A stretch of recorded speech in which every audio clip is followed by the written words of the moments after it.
स्वागत है आप सभी का। नमस्कार, आप देख रहे हैं आज की खबर और मैं हूं आपके साथ शालिनी खंडेलवाल। खबरों पर विस्तार से डालेंगे नजर, लेकिन सबसे पहले शुरुआत करेंगे हेडलाइंस के साथ। चारा घोटाले के एक और मामले में बिहार के पूर्व मुख्यमंत्री लालू प्रसाद यादव दोषी करार। रांची स्थित सीबीआई की स्पेशल कोर्ट ने डोरंडा कोषागार केस में ठहराया दोषी। 21 फरवरी को होगा सजा का ऐलान। उत्तर प्रदेश, पंजाब और मणिपुर में प्रचार तेज। औरैया और मैनपुरी में अमित शाह की रैली। शिरोमणि अकाली दल और बहुजन समाज पार्टी का संयुक्त घोषणा पत्र जारी। पटियाला में राहुल गांधी की जनसभा। हिजाब विवाद पर हाईकोर्ट के अंतरिम आदेश को लागू करने के लिए प्रतिबद्ध सरकार। कर्नाटक के संसदीय कार्य मंत्री का विधानसभा में बयान। मामले पर कल फिर अदालत में सुनवाई। रूस यूक्रेन के बीच तनाव घटने की खबर से बाजार में रौनक। सेंसेक्स 1700 और निफ्टी 500 अंकों की तेजी के साथ बंद। जनवरी में निर्यात 25.28% बढ़कर 34.5 अरब डॉलर पर। भारतीय दूतावास ने यूक्रेन में रह रहे भारतीयों को दी अस्थायी रूप से हटने की सलाह। यूक्रेन संकट पर रूस का वार्ता जारी रखने का संकेत। पश्चिमी देशों की राजनयिक समाधान की कोशिश जारी।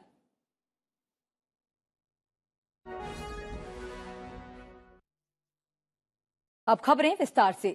सीबीआई की विशेष अदालत ने आरजेडी सुप्रीमो और बिहार के पूर्व मुख्यमंत्री लालू प्रसाद को 139.5 करोड़ रुपए के डोरंडा कोषागार गबन मामले में दोषी ठहराया है। अदालत अंतिम फैसला 21 फरवरी को सुनाएगी। राष्ट्रीय जनता दल प्रमुख लालू प्रसाद यादव को न्यायिक हिरासत में होटवार जेल भेज दिया गया है। लालू प्रसाद को इससे पहले चारा घोटाला के 4 मामलों में 14 साल जेल की सजा सुनाई जा चुकी है। 950 करोड़ रुपए का ये घोटाला अविभाजित बिहार के विभिन्न जिलों में धोखाधड़ी कर सरकारी खजाने से सार्वजनिक धन की निकासी से संबंधित है। चारा घोटाला मामला जनवरी 1996 में पशुपालन विभाग में छापेमारी के बाद सामने आया। सीबीआई ने जून 1997 में लालू यादव को एक आरोपी के रूप में नामित किया था। लालू जी को कन्विक्ट किया गया। क्वांटम पनिशमेंट अभी नहीं सुना। 20 लोगों में कोई बड़ा नाम है? 20 लोगों में पॉलिटिशियन में ध्रुव भगत और जगदीश शर्मा का। पूर्व केंद्रीय मंत्री अश्विनी कुमार ने कांग्रेस से इस्तीफा दे दिया है। कांग्रेस अध्यक्ष सोनिया गांधी को इस्तीफा भेजते हुए उन्होंने कहा कि वो पार्टी से बाहर रहकर देश के लिए बेहतर तरीके से काम कर सकते हैं। वो मनमोहन सिंह के नेतृत्व वाली यूपीए सरकार में कानून मंत्री थे।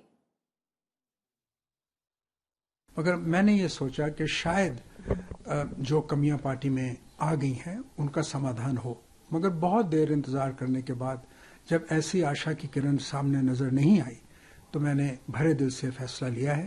पर एक तरह से मैं एट ईज भी अपने आप को समझ रहा हूं, क्योंकि जो बंदिशें थी पहले हम पर बतौर member of the Congress party, अब वो नहीं है।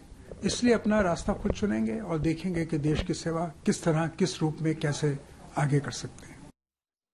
अब बात विधानसभा चुनाव की।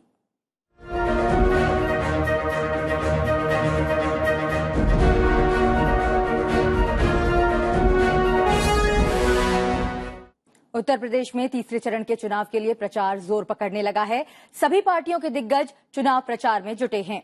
केंद्रीय गृह मंत्री अमित शाह ने आज औरैया और मैनपुरी में जनसभा को संबोधित किया। इस मौके पर उनके निशाने पर समाजवादी पार्टी रही। उन्होंने कहा कि पहले और दूसरे चरण में समाजवादी पार्टी और बीएसपी का सूपड़ा साफ होगा। बीजेपी 300 सीटों की ओर बढ़ रही है। समाजवादी पार्टी का सूपड़ा साफ हो रहा है। 300 पार की भारतीय जनता पार्टी की सरकार की नींव डालने का काम पश्चिम के दोनों चरणों ने किया है और मैनपुरी वालों ने उस पर 300 पार का महल बनाना है, महल बनाना है। पंजाब विधानसभा चुनाव के लिए शिरोमणि अकाली दल और बहुजन समाज पार्टी ने संयुक्त रूप से घोषणा पत्र जारी कर दिया है। सुखबीर सिंह बादल ने बीएसपी नेताओं के साथ मिलकर घोषणा पत्र जारी किया। सुखबीर सिंह बादल ने कहा कि हर राजनीतिक पार्टी चुनाव से पहले मैनिफेस्टो जारी करती है, लेकिन हमारी जितनी भी सरकार बनी, जो कहा वो करके दिखाया है। शिरोमणि अकाली दल और बीएसपी ने अपने घोषणा पत्र में कई बड़े वादे किए हैं।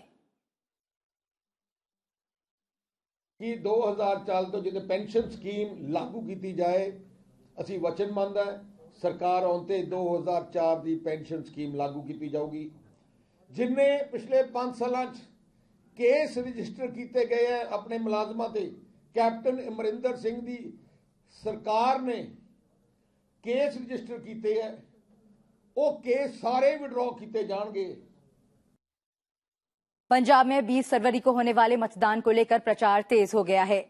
पंजाब राज्य में कांग्रेस पार्टी अपनी सरकार को दोबारा सत्ता में लाने के लिए जमकर चुनावी प्रचार कर रही है। कांग्रेस नेता राहुल गांधी ने पटियाला में रैली को संबोधित करते हुए बीजेपी सहित अरविंद केजरीवाल और कैप्टन अमरिंदर सिंह पर तीखे हमले किए। ये बॉर्डर स्टेट है, सेंसिटिव स्टेट है। कांग्रेस पार्टी पंजाब को जानती है, समझती है। कांग्रेस पार्टी पंजाब में शांति मेंटेन कर सकती है। मेरी बात याद रखना, ये जो वायदे कर रहे हैं आपसे, एक बार मौका दो, ये बर्बाद कर देंगे पंजाब को। अब एक नजर डालते हैं विधानसभा चुनाव से जुड़ी कुछ और अहम खबरों पर। केंद्रीय गृह मंत्री अमित शाह ने कानपुर में रोड शो कर बीजेपी प्रत्याशियों के पक्ष में मतदान की अपील की। बीजेपी समर्थकों ने पुष्प वर्षा कर उनका जोरदार स्वागत किया। अमित शाह के रोड शो में भारी भीड़ दिखाई दी। उत्तर प्रदेश के मुख्यमंत्री योगी आदित्यनाथ ने कासगंज में रैली के दौरान पूर्व की सरकारों पर निशाना साधा। उन्होंने कहा कि उनकी सरकार किसानों के लिए समर्पित है और ये सिर्फ नारा नहीं है। साथ ही उन्होंने सरकार बनने पर 2 करोड़ नौजवानों को टैबलेट और स्मार्टफोन बांटने का वादा किया। समाजवादी पार्टी के अध्यक्ष अखिलेश यादव ने एक बार फिर विधानसभा चुनाव में जीत का दावा किया। फतेहपुर में रैली को संबोधित करते हुए उन्होंने कहा कि दोनों चरणों में गठबंधन बहुत आगे है, इसी वजह से बीजेपी की भाषा बदल गई है। छत्तीसगढ़ के मुख्यमंत्री भूपेश बघेल ने उत्तर प्रदेश के झांसी में डोर टू डोर कैंपेन कर कांग्रेस प्रत्याशी के लिए चुनाव प्रचार किया। उन्होंने कहा कि प्रदेश की जनता ने इस बार परिवर्तन का मन बना लिया है। बीजेपी अध्यक्ष जेपी नड्डा ने पंजाब के बठिंडा में चुनाव प्रचार के दौरान विपक्ष पर निशाना साधा। उन्होंने कहा कि बीजेपी को छोड़कर बाकी सभी पार्टियां परिवारवादी पार्टी हो गई हैं। पंजाब में भी उनकी सरकार आती है तो उनके परिवार का ही भला होता है। केंद्रीय मंत्री पीयूष गोयल ने पंजाब के बटाला और बरनाला क्षेत्रों में अभियान चलाकर बीजेपी के लिए वोट मांगे। उन्होंने दावा किया कि अगर बीजेपी अपने सहयोगियों के साथ सत्ता में आती है तो पंजाब को ड्रग्स और आतंक के चंगुल से बाहर निकालने का काम किया जाएगा। कांग्रेस महासचिव प्रियंका गांधी वाड्रा ने आज पंजाब के रूपनगर में रोड शो कर शक्ति का प्रदर्शन किया और कांग्रेस को फिर से आशीर्वाद देने की अपील की। उनके रोड शो में भारी भीड़ देखी गई। आम आदमी पार्टी के राष्ट्रीय संयोजक और दिल्ली के मुख्यमंत्री अरविंद केजरीवाल ने लुधियाना में रोड शो किया और जनता से आम आदमी पार्टी को एक मौका देने की अपील की। साथ ही उन्होंने लोगों से मतदान करने की अपील की। कांग्रेस महासचिव प्रियंका गांधी वाड्रा ने वर्चुअल माध्यम से मणिपुर में आयोजित रैली को संबोधित किया। उन्होंने कहा कि राज्य का विकास सिर्फ कांग्रेस कर सकती है और अगर उनकी सरकार आएगी तो सिंचाई पर पूरा ध्यान दिया जाएगा। रक्षा मंत्री राजनाथ सिंह ने मणिपुर में चुनावी रैली के दौरान उग्रवादी तत्वों से हिंसा त्यागने और केंद्र सरकार के साथ बातचीत के लिए आगे आने का आह्वान किया। साथ ही उन्होंने पूरे नॉर्थ ईस्ट को टूरिस्ट हब के रूप में विकसित किए जाने की बात भी कही।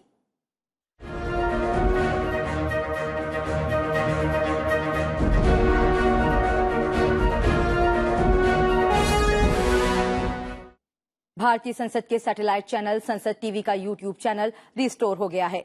संसद टीवी के यूट्यूब चैनल को कुछ शरारती तत्वों ने कल देर रात हैक कर लिया था। संसद टीवी ने इसको लेकर बाकायदा बयान जारी कर पूरी जानकारी दी थी। बावजूद इसके कुछ मीडिया संस्थानों ने इस खबर को भ्रामक और गलत तरीके से पेश किया। उन्होंने संसद टीवी के पक्ष को सही ढंग से पेश नहीं किया।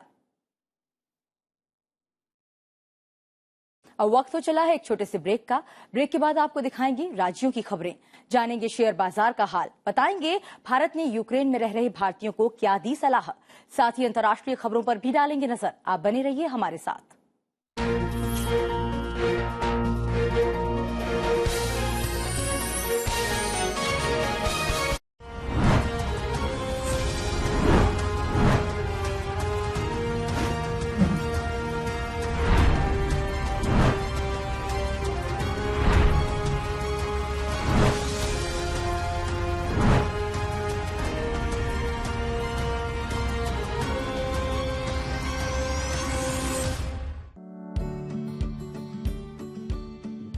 मैंने जो जो कार्य किया है संसदीय क्षेत्र में उसके बारे में हर साल एक बुक निकालता हूँ और लोगों के बीच में रखता हूँ। ये काम मैंने किया है, ये कार्य मैंने किया है। जैसे कि केंद्र सरकार की ये योजना, केंद्र सरकार का जो फंड एलोकेट होता है वो किस लिए यूज किया, राज्य सरकार की से कई सारी योजना हम लाते, उस बारे में अब जो जो कार्य होता है बुक में लोगों तक उसके फोटो पूरी तरह से उसकी जानकारी लोगों के बीच रखता हूँ।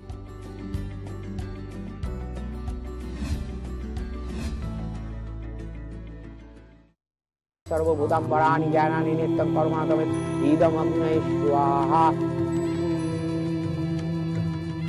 प्रत्यलीलपदाङ्घोरं मुण्डमालाविभूषितं सर्वाङ्गलम्बोदोरिं। हम पहुंचे हैं तारापीठ। तारापीठ सिद्धपीठ है। सम्पन्नं पंचमुद्राविभूषितं चतुर्भुजां लोलजिह्वां। तारापीठ तंत्र के लिए भी मशहूर है। तंत्र के बारे में भी हम थोड़ा बहुत जानेंगे आगे इस कार्यक्रम में, because there is a lot of confusion, a lot of questions are asked about Tantra.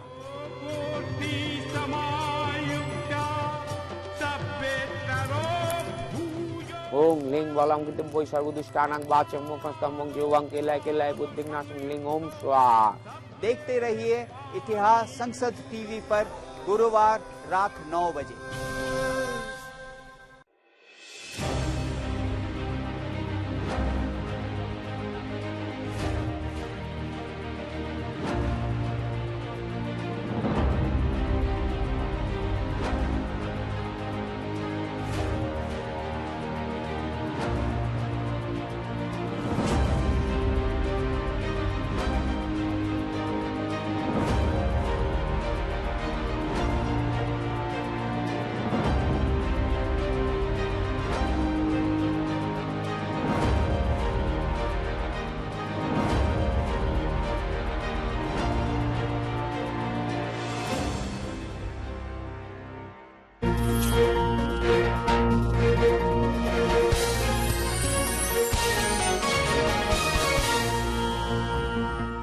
Break के बाद एक बार फिर आप सभी का स्वागत है। आज की खबर में बढ़ते हैं आगे और बात करते हैं राज्यों से जुड़ी कुछ और खबरों की।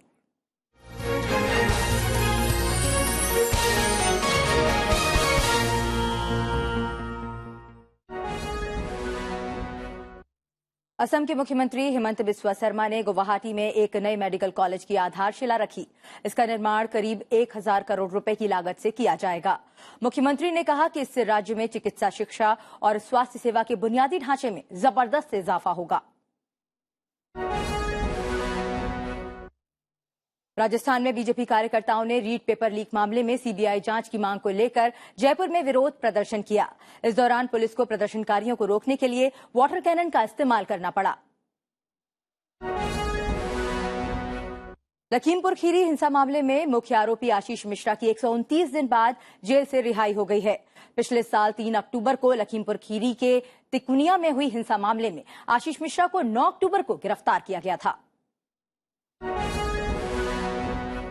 मध्य प्रदेश के मुख्यमंत्री शिवराज सिंह चौहान एक बार फिर कोरोना पॉजिटिव हो गए हैं। उन्होंने ट्वीट कर इस बात की जानकारी दी है। हालांकि उन्होंने साफ कर दिया है कि वो कार्यक्रमों में वर्चुअली शामिल होंगे। कोविड-19 के मामलों में कमी के बाद जगन्नाथ मंदिर प्रशासन ने प्रतिबंधों में ढील देने का फैसला किया है।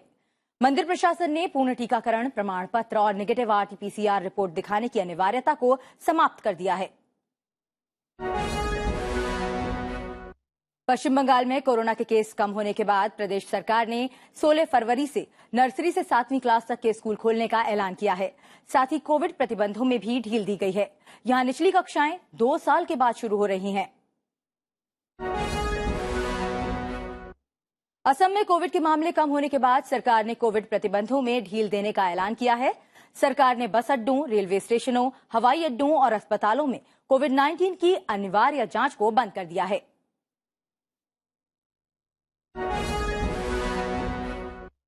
अहमदाबाद 2008 सीरियल बम ब्लास्ट मामले में दोषियों की सजा की अवधि पर सुनवाई आज पूरी हुई। अभियोजन पक्ष ने दोषियों के लिए मौत की सजा की मांग की। विशेष अदालत इस मामले में 18 फरवरी को सजा सुनाएगी। दाऊद इब्राहिम से जुड़े मनी लॉन्ड्रिंग मामले में प्रवर्तन निदेशालय ने अंडरवर्ल्ड से जुड़े कई लोगों के ठिकानों पर छापेमारी की। ईडी ने मुंबई में 9 और ठाणे में 1 जगह छापेमारी की। इस मामले में एक व्यक्ति को हिरासत में लिया गया है। जम्मू कश्मीर के गुलमर्ग में बर्फ से बना ताजमहल पर्यटकों के लिए आकर्षण का प्रमुख केंद्र बना हुआ है। होटल के स्टाफ ने ये बर्फ का ताजमहल बनाया है, जो पर्यटकों के लिए सेल्फी स्पॉट बन गया है। इससे पहले होटल स्टाफ ने इग्लू कैफे तैयार किया था। श्रीनगर के Nehru park water sports centre में प्रदेश सरकार की ओर से वाटर स्पोर्ट्स को बढ़ावा देने के उच्च तकनीक वाले एर्गोमीटर लगाए गए हैं। घाटी में डल झील सहित कई झीलों में वाटर स्पोर्ट्स की अपार संभावना को देखते हुए इसके विकास पर फोकस किया जा रहा है।